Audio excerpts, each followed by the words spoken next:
فکر میکردیم جام جهانی فقط درباره گل و برد و باخته، ولی فوتبال دوباره ثابت کرد همیشه چیزی برای غافلگیر کردن ما داره. از آلمانی که با یه برد پرگل دوباره خاطره هفریق رو زنده کرد، تا ژاپنی که با یه گل تماشایی همه رو مجبور کرد دوباره به فوتبال آسیا احترام بذارن. از سوپرگل‌های دیدنی تا اشتباهات داوری که میلیون‌ها هوادار رو عصبانی کرد، و البته هوادارایی که خودشون تبدیل به یکی از جذاب‌ترین بخش‌های جام شدن. سلام، من محمدم و خوش اومدید به اولین قسمت رختکن، جایی که میریم سراغ اتفاقهایی که شاید وسط شلوغی فوتبال دیده نشن. خیلی سریع بریم سراغ گلای هفته. ناکامورا با یه گل خوشگل تونست بازی تیمش رو با هلند مساوی کنه، تیمی که چند سال ثابت کرده فقط برای حضور تو جام جهانی نمیاد، بلکه میاد تا آبروی آسیا رو حفظ کنه. گل بعدی برای برزیل. بازی برزیل شاید اون چیزی نبود که خیلی‌ها انتظارشو داشتن، ولی وقتی اسم برزیل میاد همیشه باید منتظر یه لحظه خاص بود، همون لحظه‌ای که وینیسیوس سوپر گل رو به مراکش زد.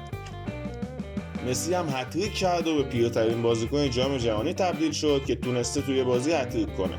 یکی از گلاشو ببینیم. به ایران برسیم. رامین رضاییان هم تونست با اشتباه یه گل رو وارد دروازه نیوزلند کنه و بازی رو 1-1 کنه. اما بزرگترین داستان هفته شاید آلمان بود. وقتی اسم آلمان میاد یه نتیجه تو ذهن همه مونده، 7-1. یکی از عجیب‌ترین شب‌های تاریخ دوباره تکرار شد و آلمان با نسل جدید و بازیکن‌های جوان اومده قهرمانی رو تجربه کنه.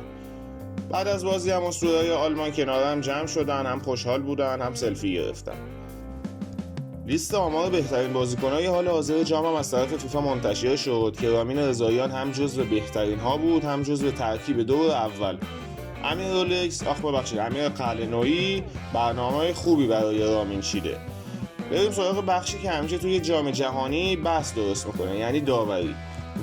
قرار بود فوتبال عادلانه تر کنه، ولی انگار فقط کیفیت تصویرها رو بهتر کرده.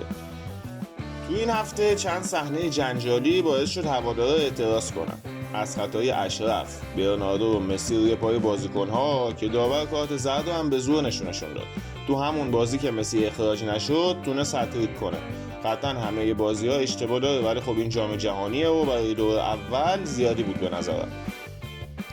ولی جام جهانی فقط فوتبال نیست. یکی از چهره‌هایی که دوباره اسمشو شنیدیم شکیرا بود که تو این چند دوره اخیر بیشتر از ایتالیا تو جام‌های جهانی حضور داشته. بوسنی تیم عجیبی بود واقعا. چطوری نذاشت ایتالیا صعود کنه؟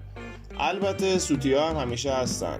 آقای ترابی، وقتی که یک کیف می‌خری حتما سعی کن برچسبشو بکنی.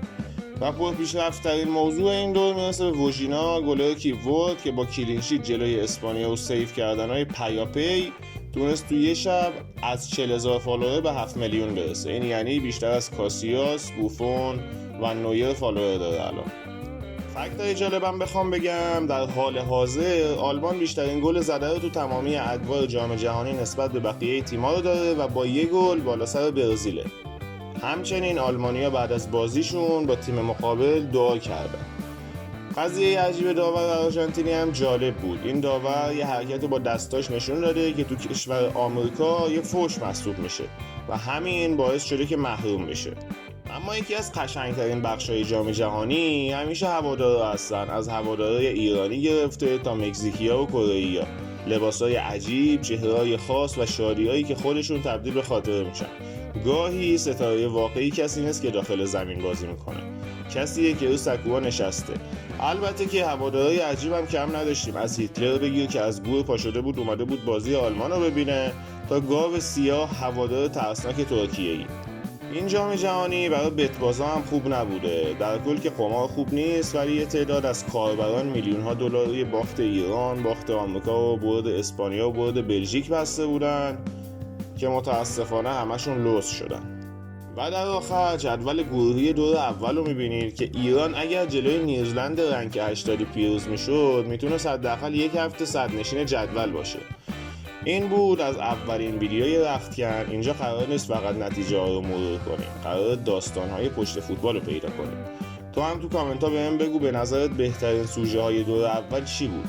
اگه خوشت اومد از رختکن حتما لایک و ساب یادتون نره و همیشه لبخند بزنید چون خندتون زیباست.